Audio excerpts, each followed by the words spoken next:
దేశంలో రాజకీయాల గురించి మాట్లాడచ్చు, ప్రత్యర్థుల మీద విమర్శలు చేయొచ్చు, ఆరోపణలు చేయొచ్చు, మోదీ మీద కూడా కామెంట్ చేయొచ్చు, ప్రధాని మీద కూడా కామెంట్ చేయొచ్చు. కానీ అమెరికాలో ఉన్నప్పుడు రాహుల్ గాంధీ చాలా అగ్రెసివ్గా ఆర్ఎస్ఎస్ని విమర్శిస్తూ ఉన్నారు, బీజేపీ విధానాలని, మోదీ విధానాలని, దాంతోపాటు ఎన్నికలు జరిగిన తీరును, రిజర్వేషన్ల మీద, అలాగే సిక్కుల మత స్వేచ్ఛ మీద, అలాగే ప్రజాస్వామ్యం 10 ఏళ్లలో ముక్కలైంది అంటూ అమెరికాలో మాట్లాడుతూ ఉన్నారు సార్. ఇది దేశ ప్రతిష్టకు భంగం కలిగించే అంశము అని భారతీయ జనతా పార్టీ విమర్శలు చేస్తోంది. మాట్లాడొచ్చు అలా విదేశాల్లో? అమెరికాలో ఏం మాట్లాడాలి? సంగీతం గురించి, లలిత శాస్త్రీయ సంగీతం గురించి, వంటల గురించి, దేవునికి మాట్లాడలేకుంటే. అమెరికాకు వెళ్తే మన రాజకీయ నాయకులు ఏం మాట్లాడాలి? క్రికెట్ గురించి మాట్లాడాలా? రాజకీయ నాయకులు ఎక్కడ పోయినా రాజకీయాలే మాట్లాడతారు. నాకు అర్థం కాని అంశం.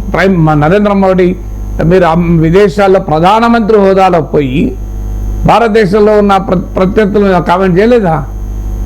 మరి ప్రైమ్ మినిస్టర్ హోదాలో పోయి అఫీషియల్ విజిట్లో పోయి, ఇది అఫీషియల్ విజిట్ కూడా కాదు కదా, భారత ప్రభుత్వం తరఫున పోయాడు రాహుల్ గాంధీ. రాహుల్ గాంధీ ఒక కాంగ్రెస్ పార్టీ నాయకుడిగా వెళ్ళాడు. వెళ్ళినప్పుడు రాజకీయాలు మాట్లాడకుండా ఏది మాట్లాడతారు? There's an ideological war taking place in India between the Congress and our partners and the BJP and the RSS. They are two completely different visions of India. We believe in a plural vision, a vision where everybody has a right to thrive. All imaginations are free to roam. An India where you're not persecuted because of what religion you believe in or what community you come from or which language you speak, versus a much harsher, centralizing vision. So రాజకీయాలు మాట్లాడకుండా, లేకుంటే ఒక సంగీతము, నృత్యము, భరతనాట్యం గురించి రాహుల్ గాంధీ మాట్లాడతారా? రాహుల్ గాంధీ రాజకీయ నాయకుడు అండి, భరతనాట్య విద్వాంసులు కాదు కదా రాహుల్ గాంధీ. అదే రాహుల్ గాంధీ రాజకీయ నాయకుడు. సో అయితే దేశ ప్రతిష్ట ఎప్పుడు పోతుంది? దేశ ప్రతిష్ట, ప్రభుత్వ ప్రతిష్ట రెండు వేరు. ఇక్కడ దేశంలోనైనా బయట అయినా డెలిబరేట్గా క్రియేట్ చేస్తున్నట్టే దేశము ప్రభుత్వము, దేశము ప్రధానమంత్రి ఒకటే అనుకుంటున్నారు. నరేంద్ర మోడీ దేశం ఒకటి కాదు. ఇది నేను కాదు, ఇది ఇండియా ఇది ఇందిరా. దేవకాంత్ బార్వా అనే కాంగ్రెస్ నాయకుడు ఎమర్జెన్సీలో మాట్లాడితే, కాంగ్రెస్ పార్టీ అఖిల భారత అధ్యక్షుడు, ఇప్పటికీ కూడా బీజేపీ విమర్శిస్తుంది కదా, India is not Modi. Modi India ఒక్కటని ఎలా వాడతాం? సినానికి వాడతామా? మన ప్రధానమంత్రిగా మనం గౌరవిస్తాం, అనుమానం లేదు, దాంట్లో ఎవరికి భిన్నాభిప్రాయం లేదు.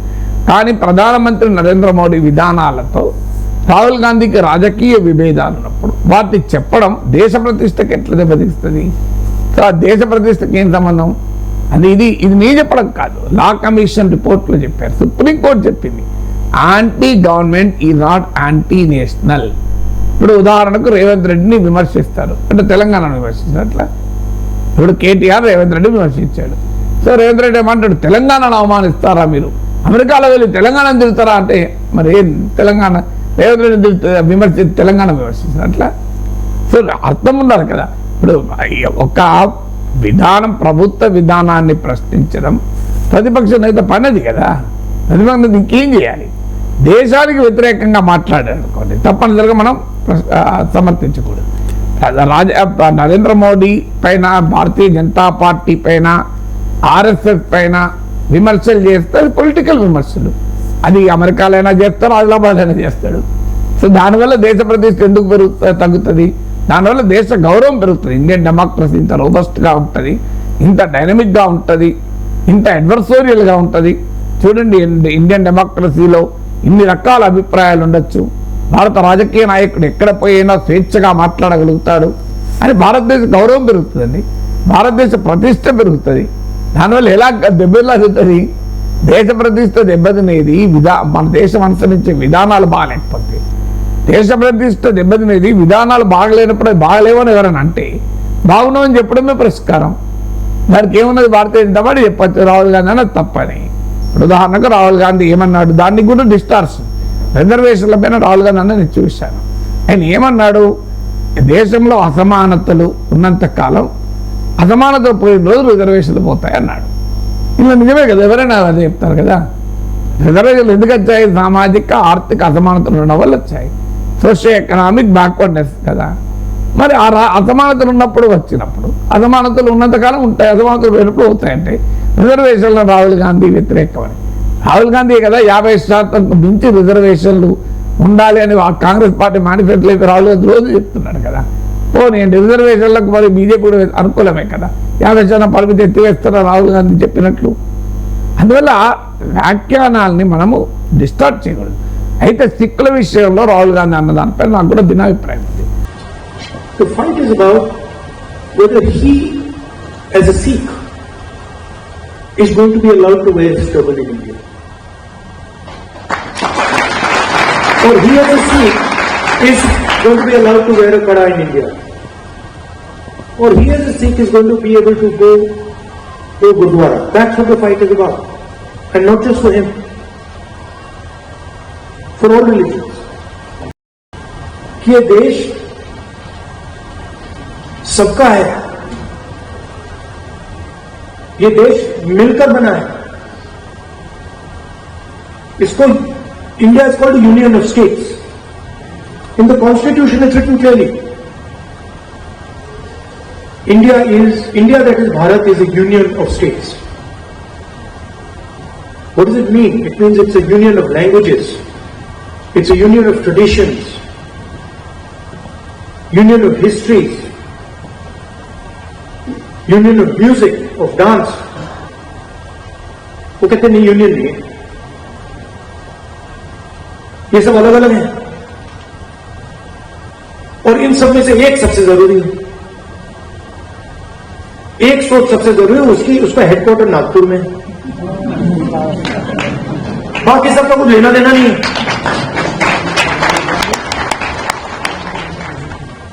So that is what the fight is about. And ఆయన ఏమన్నాడు, భారతదేశంలో ఒక సిక్కు గురుద్వారాకు వెళ్ళాలా వద్దా, టర్బన్ వేసుకోవాలా లేదా, ఇలాంటివి అనేది ఇష్యూగా ఉంది అని. అది లేదు వాస్తవంగా. భారతదేశంలో ఏ సిక్కు కూడా టర్బన్ పెట్టుకోవడానికో గురుద్వారా పోయడానికో భయపడుతున్న వాతావరణం లేదు. అయితే రాహుల్ గాంధీ ఆ చెప్పిన కాంటెక్స్ట్ ఏంటంటే భారతదేశంలో మైనారిటీల మత స్వేచ్ఛ పైన దాడి జరుగుతుంది అనేది చెప్పదలుచుకున్నాడు. కానీ ఆయన ఎంచుకున్న ఉదాహరణ వెరీ రాంగ్ ఎగ్జాంపుల్. అందువల్ల ఎందుకంటే ముస్లిమ్స్ అంటే మరి ఇంకో రకంగా వస్తుంది అనుకున్నాడో ఏమనుకున్నాడు. ఇంకా మన అందరూ తెలుసు కదా, హిజాబ్ వివాదం జరిగింది, హిజాబ్ హలాల్ పైన వివాదం జరిగింది కదా. సో అందువల్ల ఆ ఎగ్జాంపుల్ ఇవ్వాల్సి ఉండే, లేదు ఏ ఎగ్జాంపుల్ ఇవ్వకుండా మైనారిటీల మత స్వేచ్ఛ అనేది ఇవాళ ప్రశ్నార్థకంగా మారింది, వారి మత సాంప్రదాయాలు ఆచారాల విషయంలో దాడి జరుగుతుంది అని ఉంటే అదొక రకంగా ఉండేది. కానీ ఆయన తీసుకునే ఎగ్జాంపుల్ ఏంటంటే సిక్కుల గురించి తీసుకున్నాడు. అది రాంగ్ ఎగ్జాంపుల్. ఎందుకంటే ఈ దేశంలో ఎక్కడ, భారతదేశంలో సిక్కుల పట్ల ఆ రకమైన వైఖరి ఎక్కడ లేదు. ఇప్పుడు సిక్కుల టర్బన్ పైన ఎప్పుడు వివాదమైంది హిజబ్ పైన కదా, టర్బన్ పైన ఎలా అనగలడు. సో అందువల్ల అది వెంటనే సిక్కు తీవ్రవాద సంస్థలకు ఆయుధమైంది. సో పన్ను అనేవాడు కెనడాలో ఉండే గురుపత్వంత్ సింగ్ పన్ను అనుకుంటారు. సో ఆయన వెంటనే మేము చెప్పేది కూడా ఇదే కదా, అందుకే మేము కలుస్తాను అడుగుతున్నాం, సిక్కులకు ఈ రకమైన పరిస్థితి ఉంది భారతదేశంలో అంటూ మొదలుపెట్టారు. ఆ అవకాశం ఎందుకు ఇచ్చారు మీరు వేర్పాటువాదులకు?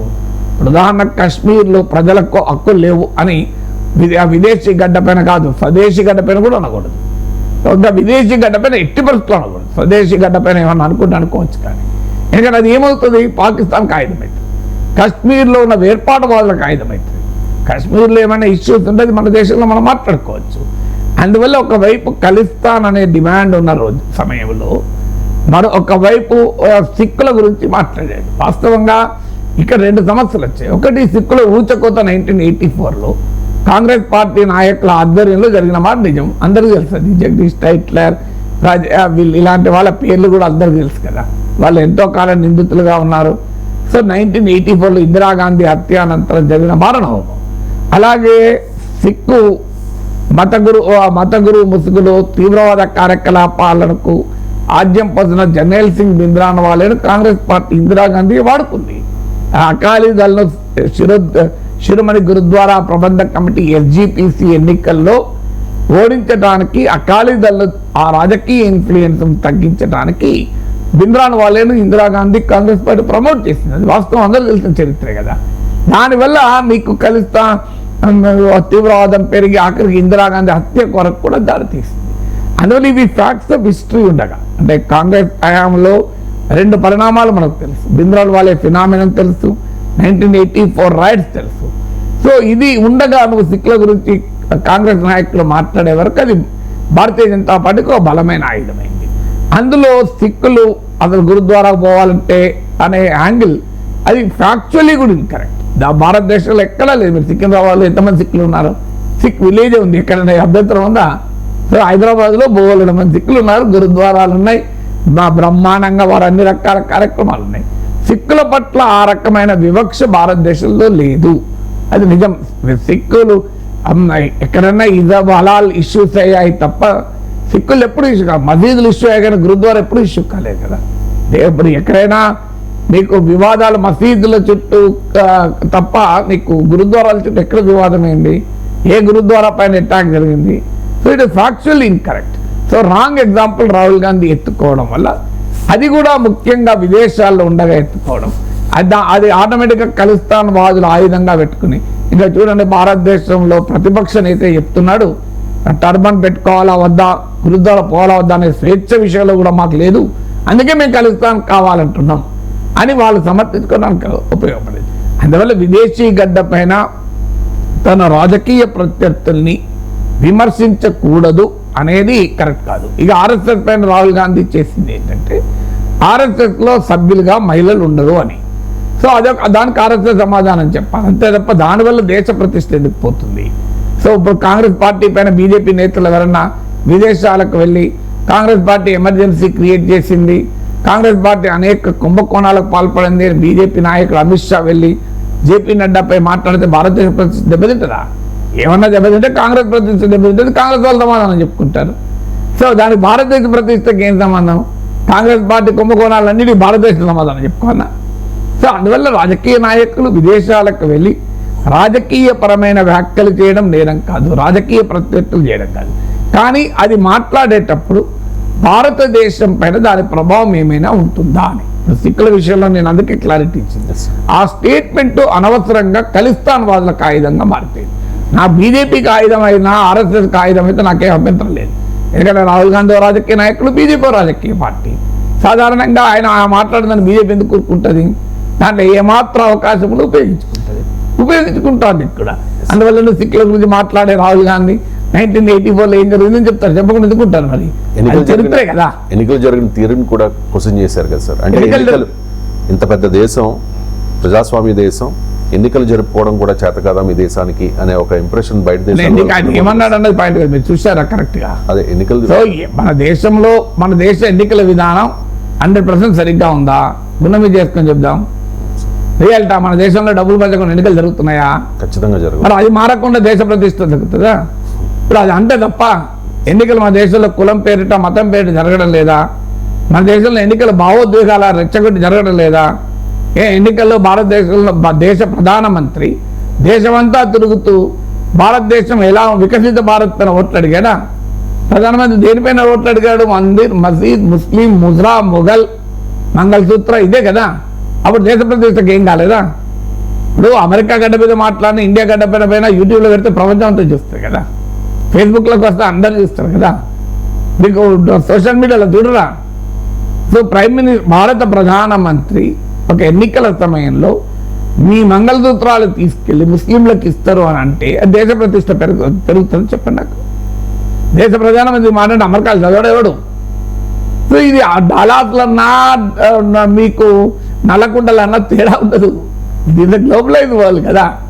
సో అందువల్ల ఎన్నికలు జరిగిన తీర్పున మాట్లాడితే దేశం గౌరవం పోతుంది అంటే మరి అమెరికాలో ఉన్నాడు ఏమనుకుంటాడు, ఈ దేశంలో ఏది పడుతుంది మాట్లాడుకుంటారు అనుకోడా? దానివల్ల విరిగిపోదా, ఇంకెక్కువ గౌరవం పోదా? ప్రతిపక్ష నాయకులందరినీ ఈడీ, సిబిఐ కేసులు పెట్టి లోపలేస్తాం, అధికార పార్టీ నాయకులు మాత్రం ముట్టుకోము, కేసులున్న వాళ్ళు కూడా మా అధికార పార్టీలో చేరితే వాళ్ళకి ఏం కాదు. ఇది దేశ ప్రతిష్ట పెంచుతుందా? నిన్నటిదాకా ఆదర్శ సొసైటీ కుంభకోణంలో దోషి అంటాం, నేను మా పార్టీలో రాజ్యసభ సభ్యుడైతాడు, ఇది గౌరవం పెరగదు, దేశ గౌరవం పెరుగుతుంది. దీనివల్ల గౌరవం దేనివల్ల పెరుగుతుంది? ఒక దేశ పార్లమెంట్లో జాతిపితను చంపిన తన దేశభక్తులంటే గౌరవం పెరుగుతుందా? దాని బదులు అంతా చెప్పాలి కదా. సో అందువల్ల రాహుల్ గాంధీ రాజకీయపరమైన వ్యాఖ్యలు చేయడం నేరం కాదు. దానిపైన కౌంటర్ చేసే హక్కు బీజేపీకి ఉంది. బీజేపీ బ్రహ్మాండంగా కౌంటర్ చేస్తుంది, ఏం అభ్యంతరం లేదు. సో ఇప్పుడు సిక్కుల విషయంలో రాహుల్ గాంధీ అన్న మాటను బీజేపీ ఫుట్బాల్ ఆడతలేదా? ఆడుతుంది కూడా, ఆడే హక్కు కూడా బీజేపీకి ఉంది. అక్కడ నేను ఆయన రాహుల్ గాంధీ స్టేట్మెంట్లో చూసాను, మరి సిక్కుల విషయంలో స్టేట్మెంట్ పైన డెఫినెట్గా I don't agree with him. ఎందుకంటే భారతదేశంలో సిక్కులకు ఆ రకమైన పరిస్థితి ఎక్కడా లేదు. It is absolutely factual incorrect. Factual ఇన్కరెక్టే కాకుండా సెన్సిటివ్. ఎందుకంటే అమెరికాలో, కెనడాలో, యూకేలో సిక్కు వేర్పాటువాదులు అక్కడ వెస్ట్రన్ కంట్రీస్ ఆధారంగా చేసుకునే కార్యకలాపాలు నిర్వహిస్తున్నారు. ఇది రాహుల్ గాంధీ స్థాయి రాజకీయ నాయకులు తెలియకుండా ఉండదు కదా. అందువల్ల అలా సిక్కు వేర్పాటువాదులకు ఆయుధంగా ఇచ్చే మాటలు భారతదేశ ప్రతిపక్ష నేత కానీ ఏ రాజకీయ నాయకులు మాట్లాడకూడదు. దేశానికి వ్యతిరేకంగా ఆయుధాలుగా మన వాక్యాలు ఉపయోగపడకూడదు. ప్రభుత్వానికి వ్యతిరేకంగా ఉన్నాయని చేసుకోవచ్చు. అమెరికా మీద మనం మాట్లాడతలేము ఇండియాలో. ఇప్పుడు ట్రంప్ మీద మనం మాట్లాడతలేము అమెరికాలో. అమెరికన్ డెమోక్రసీ ఏం డెమోక్రసీ అయ్యా? 7 రాష్ట్రాల్లో కనుక నీకు మెజారిటీ ఉంటే అమెరికాలో ప్రెసిడెంట్ అవుతాడు. స్వింగ్ స్టేట్స్ అంటారు. సో అమెరికాలో electoral college system is absolutely undemocratic. మన లాంటి ప్రజాస్వామిక పద్ధతే కాదు అది. మరి దాన్ని మన దేశంలో వ్యాసాలు వస్తలేరా? లేకపోతే దానిపైన అమెరికా ప్రతిష్ట మొత్తం కింద మీద అవుతుందా?